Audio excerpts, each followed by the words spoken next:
त्रयोदश से अविरक्ताय वृथा तत्व निरूपणम इति वैराग्याध्याय भवाट्यु उपवर्णते।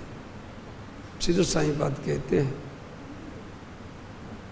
कि जिसके हृदय में तत्व, जिसके हृदय में वैराग्य नहीं है संसार के प्रति, या संसार में रागान्वित चित्त को तत्व का कितना भी वर्णन कीजिए उनके हृदय में वो तत्व टिकेगा नहीं, क्योंकि वो राग में बह जाएगा।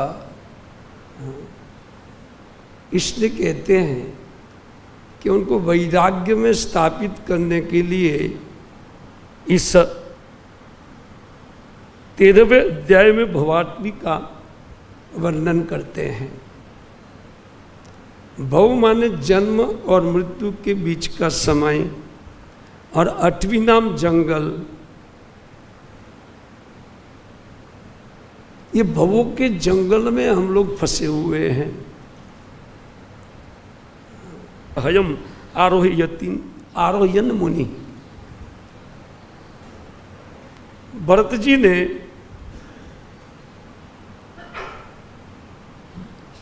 राजा रहुगण को इन भवाटवी से पार करने के लिए उनको कहते हैं वैराग्य रूपी घोड़े पर बिठाया, पार हो जाए भाई। आसक्त रहेगा इधर उधर, तो मन लगा रहेगा, तो वैराग्य रूपी हयम आरोहित बिठाया उन्होंने, तो ये घोड़े पर बिठा रहे। सर न केवल उनको, हम सब लोग को घोड़े पर बिठा रहे वैराग्य के। चित्त में जब तक वैराग्य नहीं होगा, वो तत्व निरूपण कितना भी कोई करे उसका कोई लाभ होने वाला नहीं है। या स्वयं बैठ करके कितना भी तत्व निरूपण करे पंडित, विद्वान से विद्वान व्यक्ति, अनेक सभाओं को जय करने वाले सभापति क्यों नहीं है, लेकिन असंतोषात् पतंती अधः। अगर चित्त में इन संसार भोग की आसक्ति अर्थात असंतुष्टि है तो उनका पतन निश्चित है। कितना भी विद्वान रहना, तो जानकारी नहीं बचाएगी, बचाएगा तो भक्ति बचाएगा, भगवान का भजन बताएगा। जानकारी से क्या हो, जानकारी बहुत लोग को बहुत कुछ जानकारी है, इससे बच नहीं पाएंगे। बचने के लिए भगवान को पुकार देनी चाहिए। यन माया तम भजेत, जिनकी माया है उनका भजन करने के लिए एकादश स्कंद में बताया गया। भयम द्वितीय विनिवेश शादि शातपेतस्य विपर्य स्मृति। जो हमारी बुद्धि में ये विपरीत भावना उत्पन्न हुई है अहमवेती की, तो ये द्वितीय अभिनिवेश जो हुआ है उनको ठीक करने के लिए उन भगवान जो मायापति है ना, उनका भजन आवश्यक है, उनकी भक्ति आवश्यक है। लेकिन भक्ति भी तब होती है जब चित्त में भौतिक आसक्ति क्षीण हो जाती है। जितनी मात्रा में वो क्षीण होता है उतनी मात्रा में भजन साधन उत्कृष्ट कक्षा में चलता है। इसका अर्थ यह नहीं है कि भक्ति वैराग्य के पर निर्भर है, लेकिन भक्ति का स्वभाव है कि जैसे वो व्यक्ति उन भक्ति को संपन्न करता है, उनके साथ में व्यक्ति के चित्त में वैराग्य उत्पन्न होता जाता है। नहीं करने वालों को नहीं होगा, ये निश्चित है। करने वालों के साथ ये घटना होती है, जो भक्ति करते हैं उनके साथ ये घटना होती है। खैर यहां समझाते हैं कि उन जंगल में जब वो जीवों का समूह ने प्रवेश किया तो सबसे पहले लुटेरे उनको लूटना चालू किया। ना क्या लुटेरे हैं, बोले जस्याम इमे क्षण नरदेव दस्यव। हे नरदेव, हे राजा, शत्रुओं को देखो, सावधान। आंतरिक शत्रु का वर्णन करते हैं वो शत्रु का वर्णन करते हुए कहते हैं हाँ, कि ये जो दस्यु है कितने हैं? 67 छह दस्यु है। वो 6 दस्यु क्या है? भोग, ये जो हमारे पास इंद्रिया है, आंख, कान, नाक, जिह्वा, त्वचा, इनकी लालसा, ये लालसा में एक तर्षण उत्पन्न होता है, एक तृषा, लोभ उत्पन्न होता है। ये भोग लूं, इसको सुन लूं, खा लूं, घूम लूं, ये एक लोभ है। उन लोभ के कारण जीव लूट लिया जाता है। अच्छा, धन क्या है उनके पास? बोले सार्थम विलुपंती,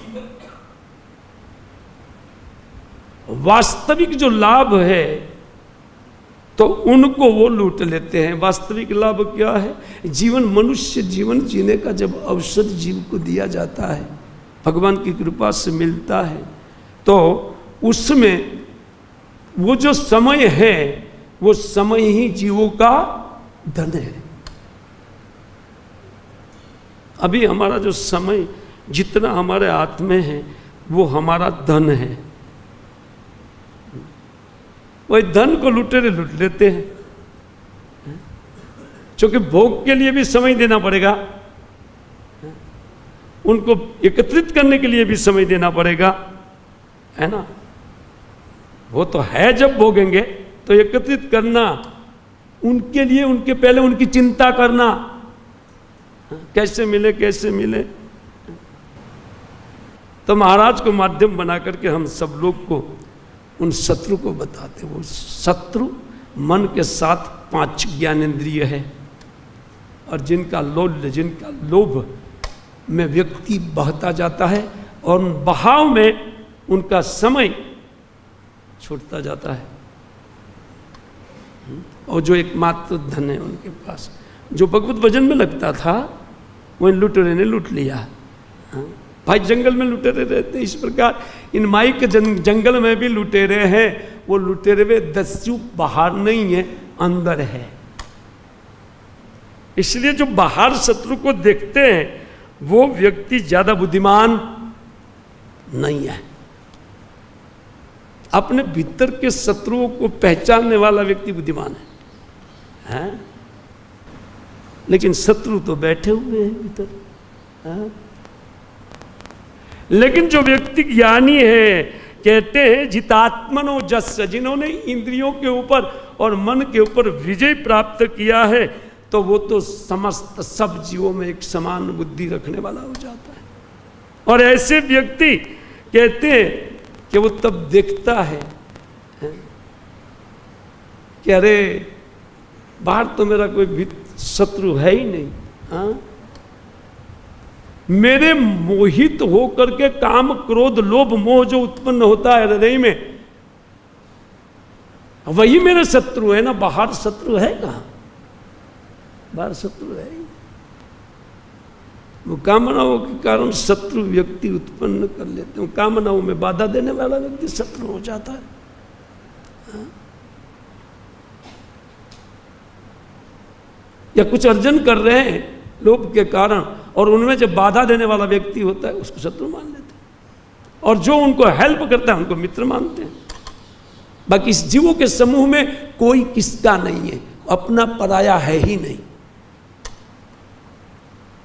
ये केवल कामना के कारण हमारे चित्त में अहंता और ममता के कारण इस क्षणिक संबंधियों में एक परमानेंट बुद्धि होता है, ये मेरे हैं। क्यों? क्योंकि ये मैं हूं। देह को व्यक्ति अपनी जात मान करके देह के संबंधी को संबंधी समझते, वैष्णव संबंधी है। वास्तव में जितने वैष्णव हैं वो सबके संबंधी है। क्यों? वो सबके लिए समान बुद्धि से कार्य करना चाहते हैं। और ये है मित्र जो उनको उखाड़ करके फेंकने वाले, अहंकार को कोई भी चीज को जो उत्पन्न होता है ममता को, उनको उखाड़ करके फेंकने वाले व्यक्ति को मित्र समझना चाहिए। कड़ा से कड़ा बोलने वाला है, फिर भी वो अपना मित्र है, हितैषी है। उनमें उनका कोई निजी स्वार्थ नहीं है। देखेंगे, महाभाग्य प्राप्तम वपुरिदम यहा कलितम अखिलम स्वप्न सदृश शुभयाम आश्वासो नहीं नहीं मतो न अपि वपु शिक्षणे अस्मिन् एव तम तद अभिचल वृंदावनम। प्रबोधानंद सरस्वती पाद के द्वारा लिखा गया श्लोक है, बहुत सुंदर श्लोक है। कहते महाभाग्य प्राप्तम नरवपु इदम, ये जो शरीर हमको मिला है महाभाग्य से। महाभाग्य किसको कहते हैं? जदश्चया, भगवत इच्छा। ऐसा शरीर चाहने पर भी देवताओं को नहीं मिलता है। हाँ, मुकुंद से वो पैकम स्प्रिया ही ना। देवता लोग कहते हैं हमारी इच्छा होते हुए भी वो हमको नहीं मिलता है, तो पुण्य का तो बात ही नहीं इसमें। हाँ, जब देवताओं को नहीं मिला तो पुण्य से कैसे मिलेगा? जदश्चया, भगवत इच्छा से। स्वयं हरि ही नहीं, स्वयं स्वीदुत हरि ही प्रसन्न।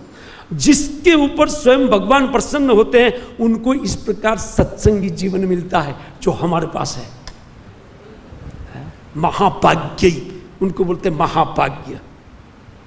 इससे बढ़कर और कोई भाग्य है ही नहीं जीव समूह के लिए, कोई भाग्य नहीं है।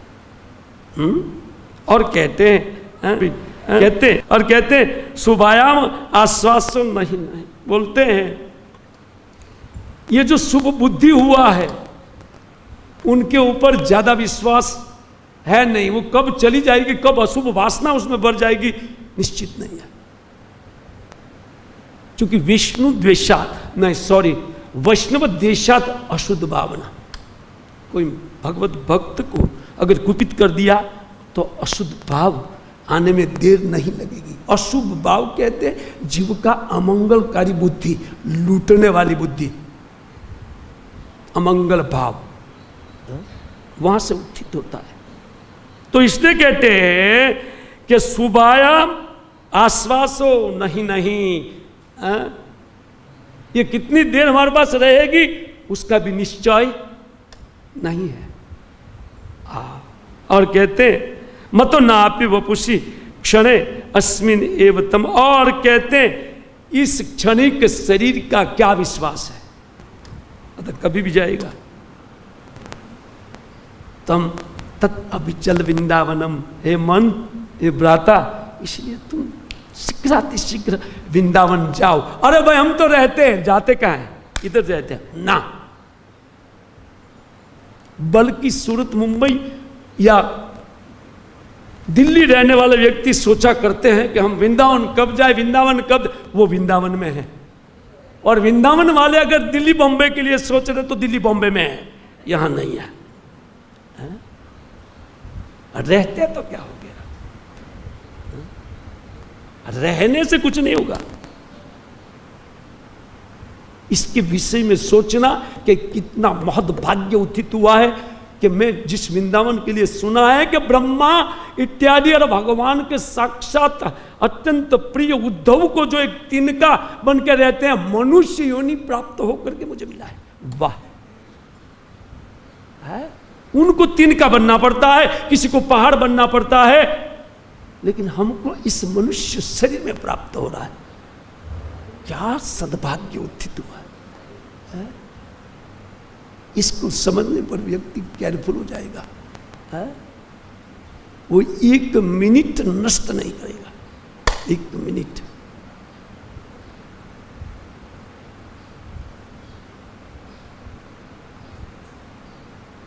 कैसे उस लोग तद महत् छिद्रम, हाँ, तद हानि तद महत् छिद्रम। एक क्षण भी भगवान वासुदेव के स्मरण बगैर जाता है तो ये महाहानि है और ये महत् छिद्र है, बहुत बड़ा छिद्र है। ये समझने वाला व्यक्ति धन अर्जन में लग जाएगा। हरे कृष्ण कृष्ण कृष्ण हरे हरे, हरे राम राम और नीच वो लगा रहेगा। वो तो इधर उधर देखेगा नहीं, जाओ देखेगा, काय को देखेगा वो? उनके हाथ में बाजी लग गया है। इस बार में वो निपटना चाहते हैं, उन बाजी को जाने नहीं देना चाहते वो व्यक्ति। अच्छा, लेकिन ग्रहांध कूपे पतितः, लेकिन गृहस्थी के साथ इधर रहते हुए हम जैसे व्यक्ति, खास करके मैं तो दूसरों को क्यों बोलूं भाई, गृहस्थ तो कदम माम उद्धृत्य, हे वृंदावन आप कभी मेरे पर कृपा करेंगे, मुझे अंक में लेकर के गले कब लगाएंगे? मूढ़म कृपया स्वयं, मेरे पास तो मूढ़ता है, मैं नहीं जानता हूं कि एक वृंदावन क्या चीज है और भक्ति क्या चीज है, उसकी महिमा अभी तक हृदय में नहीं चढ़ा है। इसलिए हे वृंदावन आप कृपा करो, आप कृपा करो और आप हमें अपने अंक में आरोपित कीजिए। कैसे ना कामादि, मैं तो कामादि दोषों से ग्रस्त हूं और काला अहिगण निगीर्ण, आधा जीवन पौना जीवन तो मेरे जैसे व्यक्ति को निगल गया है, काल ने खा लिया है।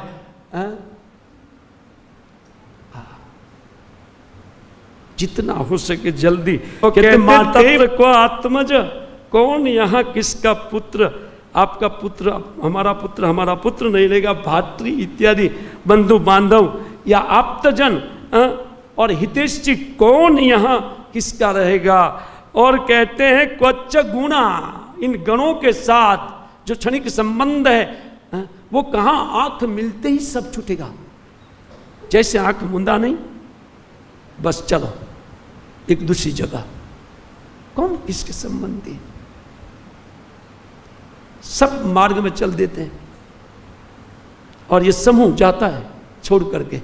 आगे आएगा इस कथा को, यहां जो हम आसक्ति करके बैठे भरत मुनि उसको बताएंगे आगे कि वो पांथ संग है, उसको हम शाश्वत समझ लिया। रास्ता चलते हुए कुछ संग प्राप्त होता है, उनको पांथ संग बोलते हैं और उसको हम परमानेंट संबंध या परमानेंट वस्तु मान लेते। खैर उसको छोड़ो, कहते क्वच गुणा, और जो गुण है कुत्र प्रतिष्ठादय, और तब आपकी प्रतिष्ठा कहां रहेगी, आपका जो पूजन लेने वाला स्थिति या कुछ भी है वो कहां रहेगा, ये गुण कहां रहेगा। ना कुत्रा अहंकृतया प्रभुत्व धन विद्या, बड़े धन विद्या और अहंकार से और प्रभुत्व जो बढ़ा हुआ है, अहंकार को बढ़ाने वाला ये सब वस्तु है, तो ये कहते हैं उनका स्थान कहां रहेगा। आंख मिलते ही सब छूटा, सब छूट जाएगा। इसलिए कहते हैं स्तम निर्वध्य सविद्या, हे मन इन सबसे वैराग्य में रहो। हे मन तुम वैराग्य में रहो, सविद्या तुम बुद्धिमान होकर के, किमनु न चलती वद्यव वृंदावनम, क्यों तुम वृंदावन नहीं जा रहा है। अद्यव तुरंत वृंदावन जाओ, तुरंत वृंदावन जाओ, और है तो तुरंत वृंदावन का चिंतन करो। क्योंकि आराध्य भगवान कि ये अत्यंत झूठे जो स्नेह पास है उस बंधन में डाल करके उन बंद करके मारने की चेष्टा करते हैं।